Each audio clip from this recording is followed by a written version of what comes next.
Sleeker, more powerful, and better all around. Need an introduction to the just-announced Samsung Galaxy S7? Hi, I'm Michael Josh, and you're watching Gadget Mash. We flew to Barcelona to get the scoop on the Samsung Galaxy S7, and here is our hands-on review. Let's get straight to it. This is the Galaxy S7, and this is the Galaxy S7 Edge. Both phones measure 5.1 inches and 5.5 inches respectively. Design-wise, not much has changed since last year, but that's not surprising because the S6 redesign was well received. Instead, Samsung took what it had and made it better. The S7 is still mostly made up of glass and metal, but now has slightly more rounded corners and a slightly more squarish home button. The display has an even narrower bezel, meaning it's flushed against the sides of the phone. Button and port placements are the same, volume rocker on the left and power button on the right. Micro USB charging port, headphone jack, speaker grills, and microphone on the bottom. Notice, no USB Type-C. Moving on, up top you'll see there's a SIM card tray, but no IR blaster. But here's some good news. The SIM card tray has an extra slot for a micro SD card, meaning Samsung is bringing back that once curtailed option for expandable storage. The phone supports micro SD cards of up to 200 gigabytes. But the biggest design change can be seen and felt once you turn the phone around. The back of the S7 is now curved. Samsung is calling it 3D glass, resulting in a phone that's easier to grip and one that feels thinner than it actually is. The unsightly camera bump on the S6 has been shaved down significantly. One final design change is another returning feature, skipped on the S6. The S7 has an IP68 rating, meaning it's waterproof and dustproof. You can shower with your phone or swim up to depths of 1 meter for 30 minutes. While the S7 still has a non-removable battery, Samsung's made sure that this time around, the phone has a bigger battery, up to 3,000 mAh on the S7 and 3,600 mAh on the S7 Edge. Samsung is also improving the S6's already impressive camera. The company is touting a new feature called dual photo diode, something seen on high-end DSLRs like the Canon 70D. The promise is even better low-light performance and even faster autofocus. We spent some time with the camera and were pretty impressed by focus speeds.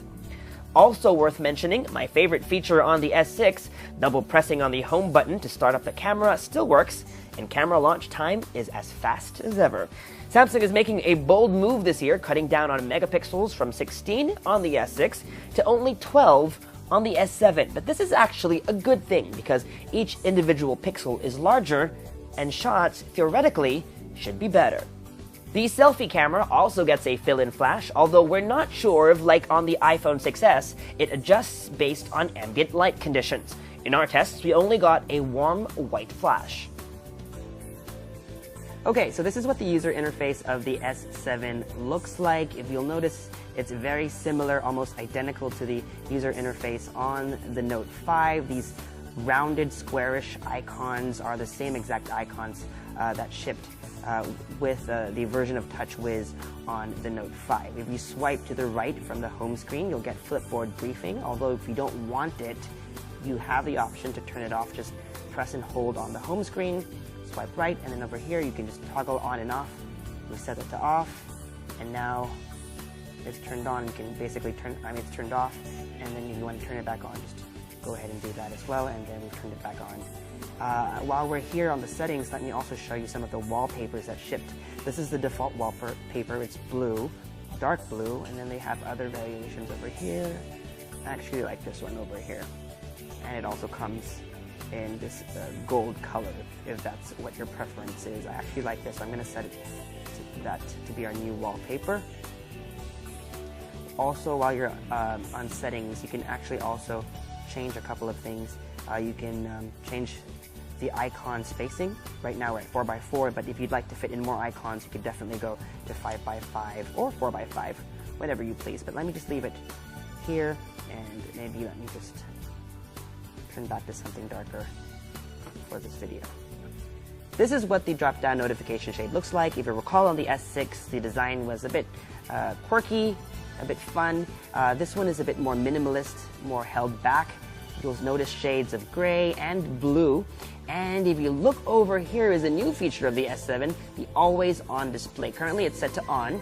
We can turn it off with a tap, but let's turn it back on and then just switch off the display, and you'll notice in a bit this will pop out, and this is always on the display. Samsung has actually patented or registered the use of always on, so they kind of own that trademark. It's 11:17 a.m. That's the time, that's the date.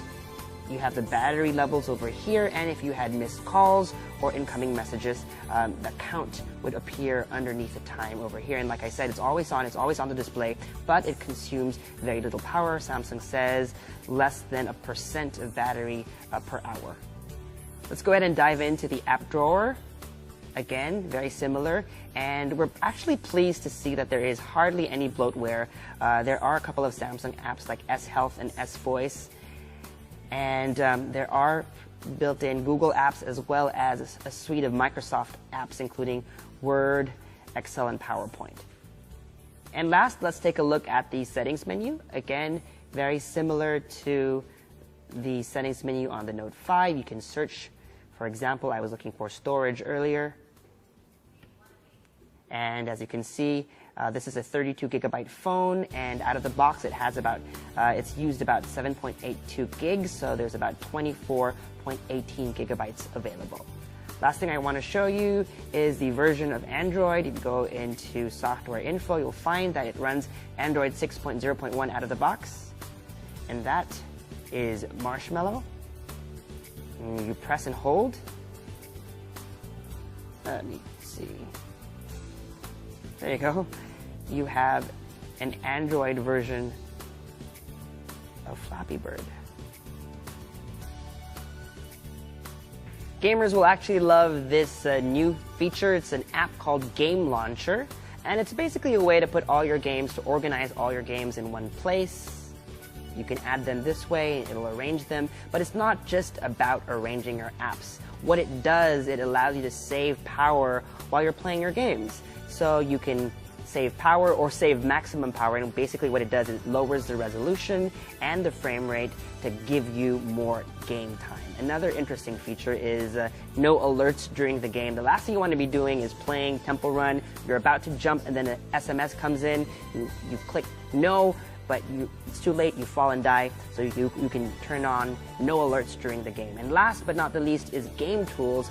I can't show you that now because I don't have any games installed, but basically what it allows you to do is take screen grabs or even recordings of gameplay itself. If you're a YouTuber, this is a perfect tool for that.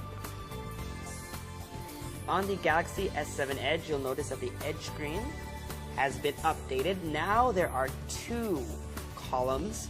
The Edge screen just used to be over here. Now this entire thing has the Edge screen functionality, up to 10 different app icons or app shortcuts. But it's not just about app shortcuts anymore. If you swipe again, is a new feature called Tasks Edge. So it's not just summoning a specific app, but an action within an app. For example, being able to take a selfie, launching the camera and taking a selfie, or launching the messaging app and composing a message. You can go in and add other tasks. For example, launching the stopwatch from within the clock app, or for example, opening a new tab from within the browser. Right now, for now, as you can see, these are all Samsung default applications, but Samsung says they're opening up this feature to third-party developers, so soon your favorite apps may be able to give you extra functionality for Tasks Edge.